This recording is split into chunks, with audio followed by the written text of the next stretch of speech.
Jadi ISPO itu sebetulnya kan sebuah standar pelestarian untuk kelapa sawit, khususnya pada petani. Ada kriteria-kriteria yang ditetapkan oleh pemerintah ya, yang harus diikuti oleh petani supaya mendapatkan sertifikat ISPO.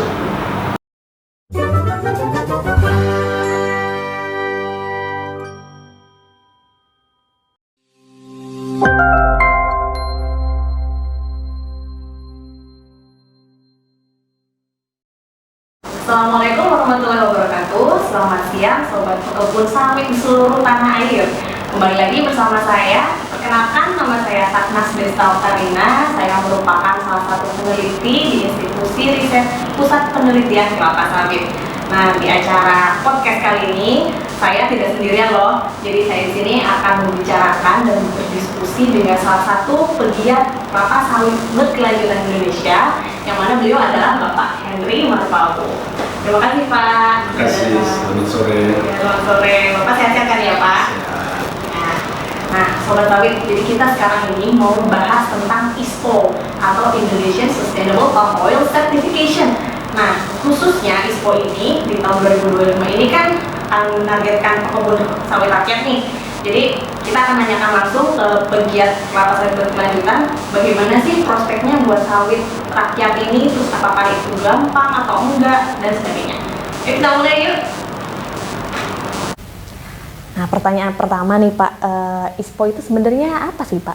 Ya, terima kasih Bu Sanas. Ya, pertama sekali kami mengucapkan terima kasih sudah diundang PPKS yang membicarakan ISPO, khususnya untuk ISPO petani. Kami sangat senang. Dan pertanyaan pertama, ISPO apa itu? Ya, jadi ISPO itu sebetulnya kan sebuah standar pelestarian untuk kelapa sawit, khususnya pada petani. Ada kriteria-kriteria yang ditetapkan oleh pemerintah ya, yang harus diikuti oleh petani supaya mendapatkan sertifikat ISPO. Itu kira-kira secara ringkas apa yang dimaksud dengan ISPO.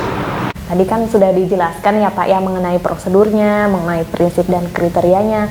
Misalkan nih ada nih pekebun yang dia mau mensertifikasi kebunnya itu, kira-kira perlu biaya berapa sih Pak? Sama berapa lama itu bisa sampai mendapatkan sertifikasinya? Oke. Jadi tadi di awal saya sampaikan bahwa ISPO itu adalah sebuah standar kelestarian atau standar keberlanjutan. Tentu dia ada proses ya, proses untuk mendapatkannya. Jadi kalau secara umum ya, ada dua garis besar. Yang pertama ada proses prakondisi bagi pekebun ya, dan juga proses sertifikasi. Nah, kalau diibaratkan sebagai suatu proses pendidikan, ya, bahwa proses prakondisi ini adalah bimbingan tesnya, gitu ya, dan sertifikasinya adalah ujian akhirnya. Dia dinyatakan mendapatkan sertifikat ISPO jika lulus ujian akhir. Tapi lulus ujian akhir harus ada prakondisinya, gitu ya. Nah, di prakondisi ini yang dipersiapkan itulah dia prinsip dan kriteria atau indikator, ya. Ada 5 prinsip, ya, 23 kriteria, ada 32 indikator. Kalau diibaratkan sebagai sebuah rumah ya, jadi mungkin saya tidak akan jelaskan secara detail apa indikatornya, tapi saya gambarkan sebagai suatu rumah ya.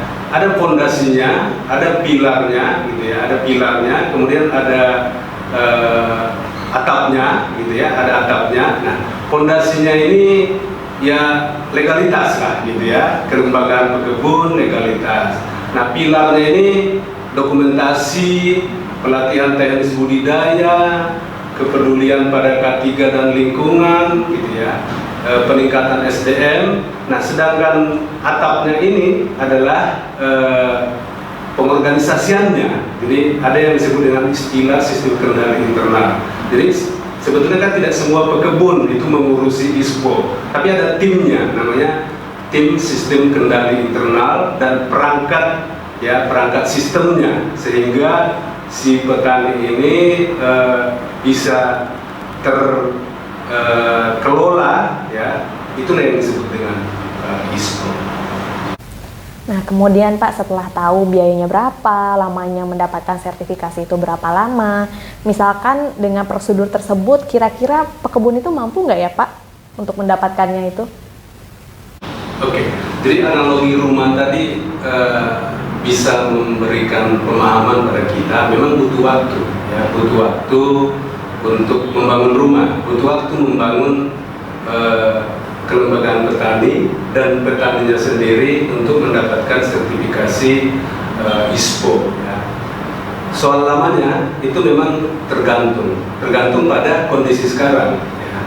Misalnya kalau sudah ada kelembagaan, ya, kemudian petaninya terlatih, sebetulnya 6 bulan bisa mendapatkan sertifikat. Tapi kalau belum ada kelembagaan, kelembagaan taninya, kelompok taninya, atau gapoktannya, atau perkumpulan taninya, gitu ya, perkumpulan pekebunnya, maka bisa dibutuhkan 1 tahun, 1,5 tahun. Dan memang sangat dibutuhkan kontribusi dari berbagai stakeholder, karena kebetulan indikator di petani ini tidak hanya tergantung pada upaya petani, tetapi juga bergantung pada upaya pemerintah daerah, dinas pertanian misalnya untuk memberikan STDB, tergantung pada dinas lingkungan hidup untuk memberikan SPPL. SPPL itu adalah semacam dokumen lingkungan hidup untuk kategori petani. Kalau untuk perusahaan dia namanya AMDAL. Jadi hal-hal seperti ini banyak orang yang berkontribusi, banyak lembaga yang berkontribusi. Misalnya untuk pelatihan petaninya, ya, untuk pelatihan petaninya, si perusahaan bisa memberikan asisten-asistennya di luar kegiatan sehari-hari, bisa membantu atau melatih si petani. Tapi kira-kira 1 tahun sampai 2 tahun sebetulnya sudah bisa mendapatkan sertifikat. Ya, pengalaman kita begitu. Mengenai biaya Pak? Nah, mengenai biaya ini juga tergantung sebetulnya. Ya, lagi-lagi adalah ke kontribusi stakeholder atau pemangku kepentingan. Kalau perusahaan tetangganya misalnya mau membantu dia melatih, tentu murah, gitu ya. Tapi kalau harus mendatangkan pelatih dari mana, mungkin ada sedikit biaya. Tapi kabar baiknya adalah pemerintah itu sekarang ada program melalui PPDPKS dan Dirjenbun, ya, sudah ada perdirjennya itu tentang program pelatihan untuk mendapatkan sertifikasi ISPO. Jadi ini bisa kita gali lagi lah, ini ya, sama-sama kita cari, kita pelajari. Tapi yang jelas sebetulnya jika seirama, ya, dengan kontribusi-kontribusi dari para pemangku kepentingan ini, ya tidak mahal sebetulnya. Nah, tapi satu hal yang perlu kita ingat adalah untuk sertifikasi itu ada biayanya, memang. Ya, ada biayanya. Mungkin hampir kalau satu kelompok dengan luas 500 hektar, mungkin sekitar 80 juta sampai 100 juta. Nah, kabar baiknya untuk tahap awal itu dibiayai oleh pemerintah. Tapi nanti setelah petani mendapatkan manfaat atau peningkatan produktivitas dan manfaat lain, untuk ada namanya audit pengawasan, itu baru ditanggung sendiri oleh petaninya, gitu ya, lembaga petaninya. Jadi itu Bu Sanas, ya, ada biaya, ada butuh waktu, gitu ya. Iya, Tapi sebetulnya ada dukungan dari berbagai stakeholder. Jadi jangan takut juga dengan biaya. Saya pikir tidak akan menarik biaya dari petaninya, tidak. Ya. Justru banyak lembaga yang mau bantu, ya. Pengalaman kami. Nah, kemudian Pak, setelah tahu biayanya berapa, lamanya mendapatkan sertifikasi itu berapa lama, misalkan dengan prosedur tersebut, kira-kira pekebun itu mampu nggak ya Pak untuk mendapatkannya itu? Ya, pertanyaan mampu nggak sebetulnya, gitu ya. Kalau menurut saya menanam sendiri aja sawitnya itu mampu, apalagi ini, ya, ini dikerjakan bersama-sama.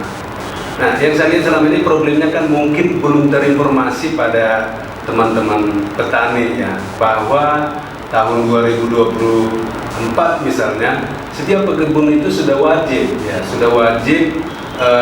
untuk sertifikasi ISPO. Nanti kalau tidak sertifikasi ISPO apa gitu ya? Jadi kalau soal mampunya itu mampu. Nah, pertanyaannya mau nggak gitu ya? Nah, ini lagi-lagi adalah bagaimana semua pemangku kepentingan bisa mendorong petani ya, karena petani ini kan unik ya, unik. Dia biasanya hanya fokus pada produknya, yang di luar produknya dia tidak mendapatkan informasi yang cukup gitu. Nah, pertanyaan selanjutnya ya Pak, kira-kira menurut Bapak ada nggak sih tips dan trik atau strategi khusus untuk pekebun supaya pekebun itu bisa cepat gitu dapat ISPO-nya? Ya, jadi kalau ditanya strategi, ya, yang pertama ya dia harus bangun dulu pondasinya. Ya, pondasi salah satu namanya tadi adalah kelembagaan pekebunnya. Apakah dia gapoktan, kelompok tani, ya, atau perkumpulan? Itu dulu, pondasi itu dulu yang dibangun. Nah, kemudian setelah ada pondasi kelembagaannya, kita memilih apa yang disebut dengan sistem kendali internal atau orang-orang inti, ya, atau orang-orang ya, bisa disebut pegiat-pegiat lokal, ya, yang bisa mengurusi semua petani-petani yang masuk dalam anggota, termasuk mengikuti tahap-tahap yang diminta dalam mencapai sertifikasi. Misalnya bagaimana mengurus STDB, harus mendekati dinas pertanian kabupaten, misalnya mengurus SPPL, atau bagaimana mengorganisir pelatihan. Itu semua nanti kita serahkan kepada sistem kendali internalnya. Jadi tidak juga semua mengurusi sehingga dia nanti lupa panen atau lupa menanam gitu ya. Biar kita serahkan pada tim-tim kita sebut tim inti atau sistem kendali internal ya, untuk menerusi hal ini, semacam struktur kecil yang membantu petani yang diambil dari orang-orang lokal yang memenuhi syarat untuk itu. Tadi kan sudah dijelaskan ya Pak ya, prosedurnya seperti apa, lamanya berapa lama, biayanya juga sekitar berapa. Misalkan nih masih ada pekebun yang pesimis gitu, ngapain sih ISPO gitu. Tapi sebenarnya ada nggak sih Pak manfaatnya kalau pekebun itu sudah ISPO? Ya, jadi narasi yang dibangun selama ini untuk petani, kami pikir bahwa seolah-olah sertifikasi ini menjadi beban gitu ya. Apa sih manfaatnya? Itu selalu menjadi pertanyaan petani. Nah, menurut kami prinsip dan kriteria ISPO itu diwajibkan atau tidak, itu perlu. Ya, itu perlu. Kenapa saya sebut perlu? Salah satu rohnya, gitu ya. Rohnya misalnya soal budidaya teknis. Apakah kita tidak mau dipaksa, ya, teman-teman petani dipaksa untuk melaksanakan budidaya teknis supaya bisa meningkatkan produktivitas, ya. Atau ada yang unik dalam prinsip 4 misalnya soal transparansi. Di situ tanda kutip dipaksa untuk mengetahui informasi harga, ya, informasi harga yang diberikan oleh PKS sebagai pembeli TBS. Apakah kita tidak mau untuk harga yang lebih bagus supaya kita mempelajari, dipaksa untuk mendapatkan informasi itu misalnya, gitu ya. Atau misalnya ISPO itu memaksa teman-teman petani itu untuk berkelompok, ya. Berkelompok itu akan meningkatkan apa yang disebut dengan posisi tawar, ya. Posisi tawar dalam membeli sarana produksi, ya. Kalau semakin banyak orang kan semakin murah cenderungnya. Atau posisi tawar dalam menjual TBS, semakin banyak orang, skala usaha namanya, gitu ya, itu akan semakin tinggi harganya. Atau orang-orang akan mencari TBS kita karena semakin banyak dia. Itu sebetulnya yang menjadi salah satu manfaatnya. Yang saya lihat sih ISPO ini seolah-olah ya memaksa pengelolaan petani, baik budidaya teknisnya gitu ya, baik pengelolaan lingkungannya, itu menyerupai perusahaan sehingga produksinya naik gitu ya, dan dihargai oleh pembeli. Itu salah satu manfaat yang bisa kita dapatkan dengan ISPO gitu ya. Nah, dengan berbagai manfaat tadi, adanya pengetahuan mengenai prosedurnya dan regulasinya, menurut Bapak nih, regulasi dan kebijakan pemerintah saat ini supportnya itu sudah cukup atau belum ya Pak? Atau mungkin mesti ada yang harus dibenahi lagi? Kalau kebijakan ISPO sendiri kan sudah baik ya, prinsip kriterianya itu ya sudah baik. Nah, tapi apakah dukungan kebijakan lain sudah mendukung? Kami pikir sudah banyak yang mendukung ya, termasuk di Sumatera Utara ada POXBI bahkan sudah menjadi Pergo gitu ya, memfasilitasi petani gitu ya dari sisi kebijakannya untuk mendapatkan sertifikat ISPO. Nah, tapi memang perlu dukungan ya, perlu dukungan khususnya memang dari sisi dukungan legalitas ya, karena dibutuhkan apa yang disebut dengan surat tanda daftar budidaya, STBB, SPPR. Dibutuhkan juga dorongan pada petani untuk membentuk lembaga petani ya. Nah, termasuk juga kami pikir bukan hanya dari pemerintah, tapi dukungan dari mitra ataupun tetangga perusahaan dari petani mungkin bisa membantu melatih mereka untuk teknis budidaya kah, atau dinamika kelompok, kelembagaan, keuangan ya. Jadi harus kolaborasi ya, harus kolaborasi termasuk mungkin dari asosiasi petani, bagaimana menggerakkan petani-petani ini supaya konsolidasi sosialnya jalan ya, konsolidasi kelembagaan petaninya jalan sehingga lebih mudah dia mendapatkan sertifikasi ISPO. Sebenarnya tadi sudah dijelaskan ya Pak, betapa banyaknya manfaat bagi pekebun ketika mereka tersertifikasi. Namun misalkan nih ada pekebun yang sebenarnya pengen banget dapat ISPO tapi sudah terhalangi dengan terlanjur menanam di kawasan. Nah, itu bagaimana menurut Bapak? Terus bagaimana untuk menanggulangi pekebun yang masih pesimis tersebut? Oke, ini soal target ya, bahwa tahun 2024 ya. 45 Tahun 2024 harus petani harus sertifikasi ISPO. Memang ini target yang berat ya. Saya belum bisa hitung-hitung apakah ini tercapai atau tidak. Tapi melihat realitas sekarang belum signifikan yang sudah dapat sertifikat ISPO. Memang agak sulit juga ya mencapai semua petani ISPO 4 tahun yang akan datang itu mendapat sertifikat ISPO. Tapi saya pikir kalau dari saya kita lakukan saja yang menjadi bagian kita. Kalaupun ada nanti setelah tahun 2024 petani yang belum dapat sertifikat ISPO, bukan kita gitu, bukan bapak-bapak atau ibu-ibu gitu ya. Bapak dan ibu itu adalah bagian yang sudah mendapatkan sertifikat ISPO. Itu mungkin jawaban saya kalau soal target.